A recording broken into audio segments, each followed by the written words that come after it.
Dalam sebuah kehidupan, pasti ada yang namanya sebuah kezaliman.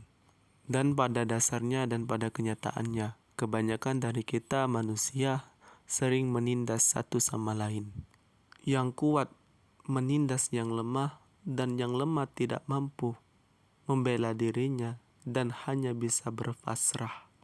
Adanya orang yang kuat terkadang menindas yang lemah. Adanya orang yang lemah terkadang tidak mampu membela dirinya. Dan ini adalah sebuah realitas dalam sebuah kehidupan. Ada banyak hal dan sebuah faktor yang dimana ini semua terjadi. Karena sebuah gejolak ini, banyak keseimbangan dalam hidup tidak berjalan dengan baik. Ada dua faktor penyebab penindasan ini terjadi. Yang pertama adalah takutnya orang lemah untuk melakukan sebuah perubahan. Terkadang orang lemah takut untuk melakukan sebuah perubahan dan mereka merasa bahwasannya jika mereka melakukan sebuah perubahan akan terjadi sesuatu hal yang buruk untuk dirinya. Dan orang seperti ini cenderung rela untuk dirinya ditindas dan dizolimi karena ia takut untuk melakukan sebuah perubahan. Makanya jangan kaget teman-temanku sekalian, kenapa terkadang pembulian dalam dunia pendidikan ini sering sekali terjadi. Karena kebanyakan anak-anak yang lemah takut untuk melakukan sebuah perubahan. Mereka tidak berani mengungkapkan apa yang mereka rasakan. Karena mereka takut kalau mereka mengungkapkan apa yang mereka rasakan mungkin mereka merasa nanti pembulian ini akan semakin berat dan semakin menjadi-jadi. Makanya ia takut untuk melakukan perubahan. Cenderung menghindari sesuatu hal yang lebih besar lagi. Ini yang terjadi di dalam pemikiran orang yang lemah terkadang. Jadi mereka lebih merelakan mereka ditindas seperti ini supaya mereka menghindari penindasan yang lebih besar lagi. Dan ini juga terjadi di dalam dunia pekerjaan, yang dimana dengan upah yang kecil, orang-orang yang lemah terkadang takut untuk melakukan sebuah perubahan, yang dimana mungkin kalau ia protes mungkin dengan bosnya takut dipecat.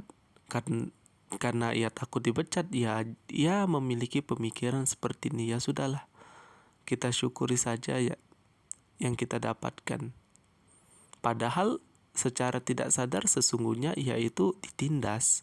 Padahal ia bekerja secara maksimal tapi diupah dengan gaji yang rendah. Karena ia takut kalau ia protes mungkin ia akan diberhentikan dalam bekerja. Jadi ada sebuah ketakutan yang ada di dalam diri orang-orang lemah. Dan yang kedua, karena penindasan ini kenapa sering terjadi? Ini disebabkan karena larinya orang-orang lemah dalam sebuah kenyataan. Orang-orang lemah terkadang sering cenderung berpasrah. Orang lemah terkadang cenderung lari dalam sebuah kenyataan. Orang-orang lemah terkadang lari dalam kenyataan bahwasannya ia ditindas dan cenderung berpasrah. Ya sudahlah, ini kan karena takdir Tuhan, kehidupan kadang di atas dan kadang di bawah. Mungkin kita sudah tertindas, ya sudah, mau diapakan lagi. Dan ini ada di dalam pemikiran orang-orang lemah. Hidup ini kan sudah ditentukan oleh Tuhan. Jadi menjadikan sebuah realitas atau takdir Tuhan, menjadikan sebuah kambing hitam untuk ia lari dalam sebuah kenyataan. Memang hidup ini seperti roda, kadang di atas dan kadang di bawah. Akan tetapi kita ibaratkan hidup ini seperti roda sepeda. Dan roda sepeda ada yang namanya pedal. Dan pedal inilah yang membuat roda berputar. Sama seperti kehidupan kita. Memang kehidupan kita seperti roda, kadang di atas dan kadang di bawah. Akan tetapi kehidupan kita ada yang namanya usaha. Jika kita tidak berusaha, maka sampai mati hidup kita akan terus di bawah. Kalau kita takut dan cenderung berpasrah dalam sebuah kezaliman, justru kita akan tertelan di dalamnya.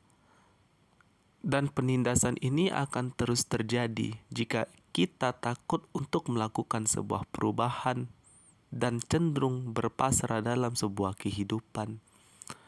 Jadi caranya untuk menghilangkan penindasan ini adalah jangan takut untuk melakukan sebuah perubahan. Dan jangan pernah pasrah di dalam kenyataan. Jangan kita anggap memang hidup ini seperti roda tadi. Ayo kita berusaha semaksimal mungkin. Dan jika kita melawan kezaliman, melawan penindasannya, sesungguhnya kita ingin memerdekakan diri kita sendiri. Jika dirimu berani untuk melakukan sebuah perubahan, wahai orang-orang yang tertindas, mungkin ini akan menjadi sebuah perubahan yang sangat baik. Yang dimana katakan ada anak yang dibuli mungkin. Berani ia mengungkapkan apa yang ia rasakan dengan gurunya. Mungkin saja ini akan menjadi sebuah perubahan yang baik. Dan ini adalah sebuah hal yang bagus sesungguhnya. Karena kita terbebas dari penindasan dan mungkin saja dengan perubahan yang kita lakukan dengan cara ngadu dengan guru mungkin ia akan berubah. Orang yang menindas kita akan berubah. Terkadang mindset yang ada di dalam diri orang yang lemah takut. Mereka merasa lebih tenang kalau mereka ditindas seperti ini. Kalau mereka melakukan perubahan, justru mereka takut. Takut mungkin penindasan atau pembulian ini akan semakin menjadi. Jadi jangan pernah takut dan jangan pernah memasang mindset seperti ini. Kita juga sayang dengan orang yang menindas kita. Maka dari itu ayo kita sadarkan mereka. Bagaimana caranya? Ya lakukan sebuah perubahan agar mereka sadar. Jadi orang-orang yang lemah jangan pernah takut untuk melakukan sebuah perubahan. Dan lakukanlah sebuah usaha yang terbaik. Jangan condong dan jangan pernah berpasrah dalam sebuah kehidupan. Teruslah berusaha dengan semaksimal mungkin dan sebagus mungkin. Jadi, ada dua hal yang harus dilakukan untuk menghilangkan sebuah kezaliman. Yang pertama, jangan takut, harus berani mengungkapkan apa yang kita rasakan. Dan yang kedua, berusahalah semaksimal mungkin. Jangan pernah berpasrah, jangan pernah menerima penindasan itu dengan lapang dada. Akan tetapi, lakukanlah sebuah perubahan. Ayo kita berusaha semaksimal mungkin dan sebagus mungkin dan sekeras mungkin untuk kita menghilangkan kezaliman itu. Kita berusaha dengan mungkin saja hal yang tidak mudah mungkin ya. Kita berusaha. Akan tetapi percayalah apa yang kita usahakan kelak akan berbuah manis.